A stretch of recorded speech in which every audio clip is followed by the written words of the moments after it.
दिसंबर 2014 में ये जो आंकड़ा था 7.86 लाख आवेदक थे और फरवरी 2023 में ये आंकड़ा घटकर 6.46 हो गया। अब 6.46 और 7.86 आप अनुमान लगा सकते हैं बड़ा कौन सा छोटा कौन सा, बड़ी है कि घटी है। और इसलिए जब आंकड़ा दे दिया तो उसमें बढ़ी है कि घटी है, हाँ ना में जवाब देने का आवश्यकता नहीं, मैंने तो और विस्तृत जवाब दे दिया। इसी प्रकार अगर मानो इस तुलना को अगर मैं और पीछे चला जाऊं तो 2009 और 10 में यही आंकड़ा, क्योंकि ये आंकड़ा किसी के अपने आप बनाया हुआ नहीं है बल्कि ये पीएलएफएस का आंकड़ा है। पीएलएफएस का आंकड़ा जो है वो बहुत से सोर्सेज इकट्ठा करके उसके बाद ये गवर्नमेंट ऑफ इंडिया वहां से दर्ज होता है, वो हम नहीं बनाते हैं। ये 2009 और 10 में ये आंकड़ा था 8.7%। तो जब 2009-10 में 8.7 था, इसके बाद ये 7.86 हुआ, आज ये 6.46 है। तो इस हिसाब से तो लगातार बेरोजगारी दर घट रही है। अब ये आंकड़ा घटकर फरवरी 23 में 6.46 हो गया है। लेटेस्ट जो फरवरी 23 का आंकड़ा छपा है, ये महीने के महीने छपता है।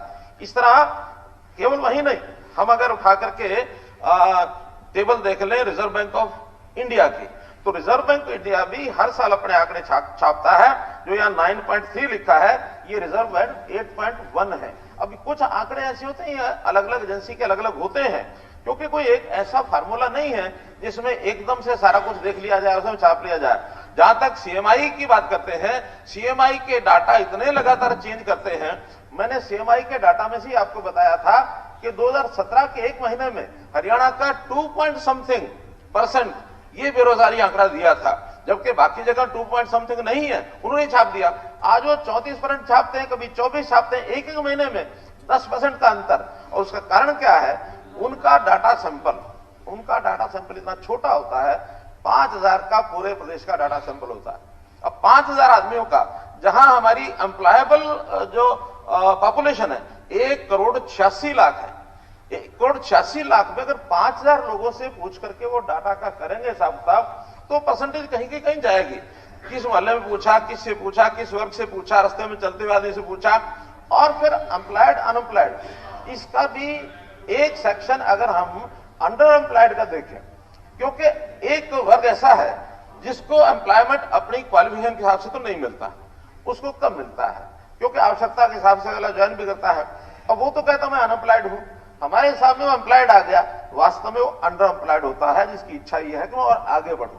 जैसे हम देखते हैं कोई भी एक जब एडवर्टाइजमेंट होती है, उस एडवर्टाइजमेंट जैसे बताया कि हाँ हमने ग्रुप सी की, ग्रुप डी की, ग्रुप बी की, ये एडवर्टाइजमेंट निकाली है और उसमें लाखों लोग आते हैं।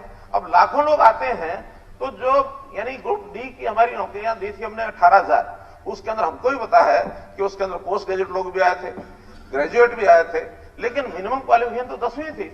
अब 10वीं के ऊपर के लोग वो सब के सब आगे किसी भी भर्ती के लिए वो फॉर्म भरेंगे ही भरेंगे। अब उनको सबको हम अनएम्प्लॉयड नहीं कह सकते, उनको सेमी यानी अंडर एम्प्लॉयड कह सकते हैं। अंडर एम्प्लॉयड वर्ग बहुत बड़ा वर्ग है, लेकिन एम्प्लॉयमेंट के नाते हमने जितने भी प्रयत्न किए हैं उन प्रयत्नों में